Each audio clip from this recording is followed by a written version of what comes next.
This is my 8th year coming before the community as superintendent to present a proposed budget. As I began preparing for this year's budget season and reflected on those 8 years, a few themes kept coming back to me. The first is excellence. I am so proud and humbled to lead Frederick County Public Schools, an organization distinguished by the excellence of our students, our teachers, staff, and our families. My mind also kept focusing on the idea of community. Our community, business leaders, elected leaders, community partners, and families trust and support our schools and FCPS as an organization. We are so grateful for our community's steady and solid support. That support makes our schools and students stronger. It keeps us moving forward. And finally, as I prepared and reflected, I kept returning to an idea closely linked to community: advocacy. FCPS, our students, teachers, families, and community have been powerful advocates for public education. They know that excellent schools, more than anything else, build community and enhance quality of life. They have shared and reinforced that message through their words and deeds for many years. Community advocacy, your advocacy, helped us prioritize during years of maintenance of effort funding as we tried to minimize the impact of cuts on our students. When County Executive Gardner and the first County Council took office, community advocacy made the difference again. Our elected leaders respected the clear message they heard from you. It was time to rebuild our public schools. Parents, teachers, and business leaders advocated for more support for FCPS, and we have gotten that support.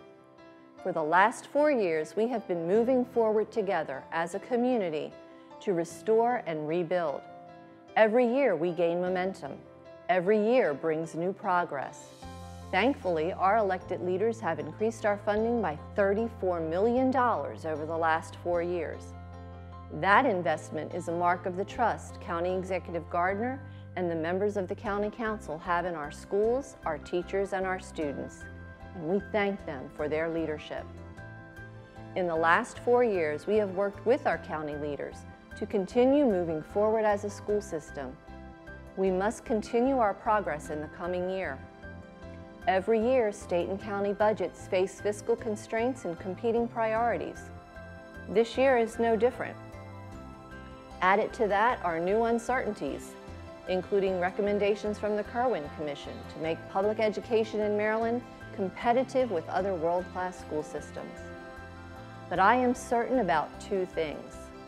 Our county leaders will continue to do everything possible to support FCPS, and our community will continue to advocate to do what is best for our students. This year's proposed budget builds on the progress we have made, gradually, strategically. Unlike the budgets of earlier years, budgets of subtraction that asked year after year what we could cut, where we could sacrifice, this year's budget finds ways to add to our progress. I am proud that in this year's budget, nothing is diminished, nothing is lost. The budget continues us moving forward. I am also proud that our budget priorities continue to align with the priorities in our FCPS strategic plan. That plan has guided us well. Our focus next year will be no surprise to anyone who has followed our progress. We must complete our 4-year transition to a more viable approach to FCPS salaries. Completing the pay scale transition means completing the foundation for recruiting and retaining awesome talent in our classrooms, on our buses, and in our offices. We proudly call these people champions of excellence.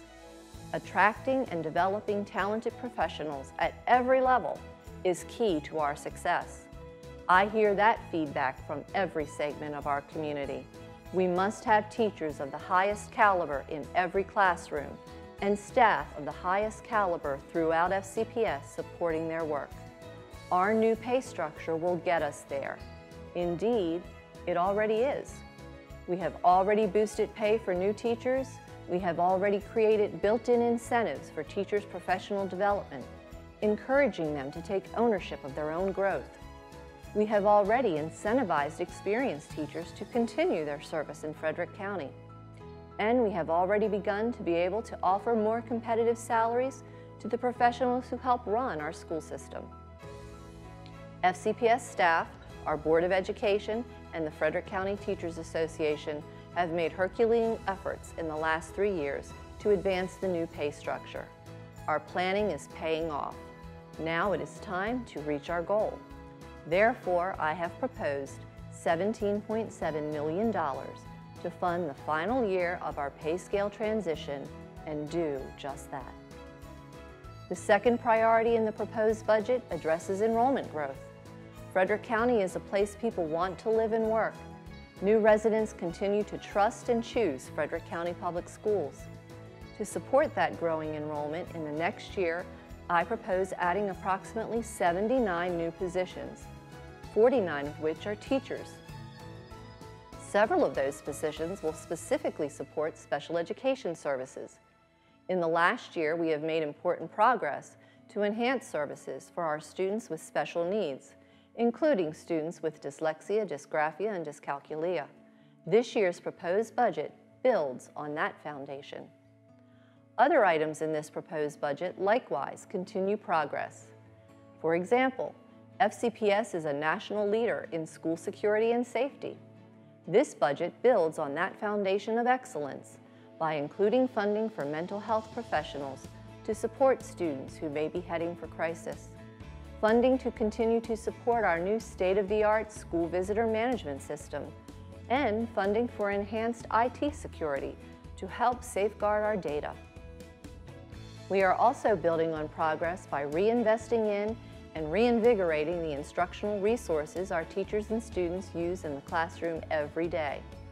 The proposed budget earmarks almost $1 million to refresh textbooks and instructional technology.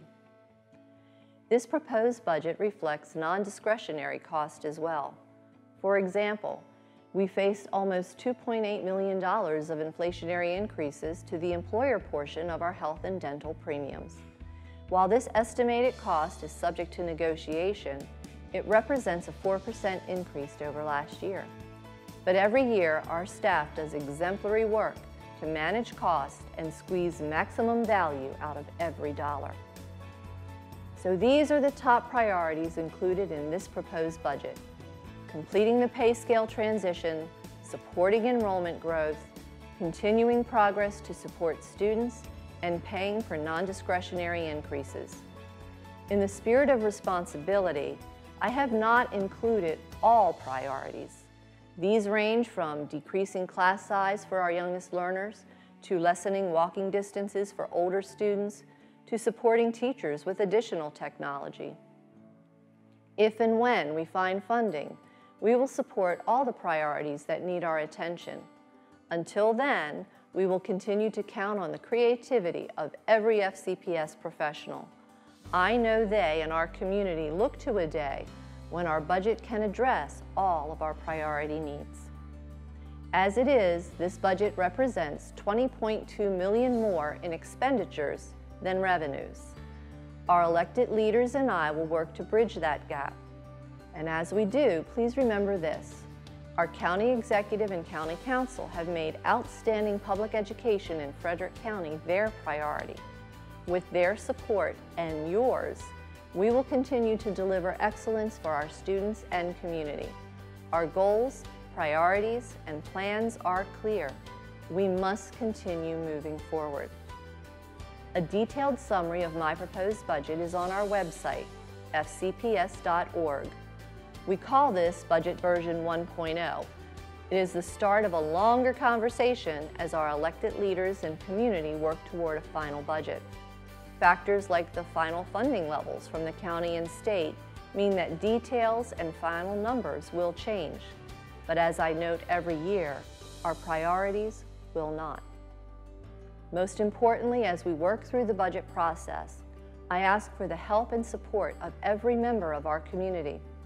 Nothing has a bigger impact than your advocacy for our schools and students. Your voices matter. I ask everyone listening to take a close look at the proposed budget. If you support the priorities you see reflected there, and I hope you do, share your views with our Board of Education and other elected leaders. At fcps.org, you will find many ways to engage, support, and advocate in person and online. Add your voices to help keep FCPS and our community moving forward. Thank you.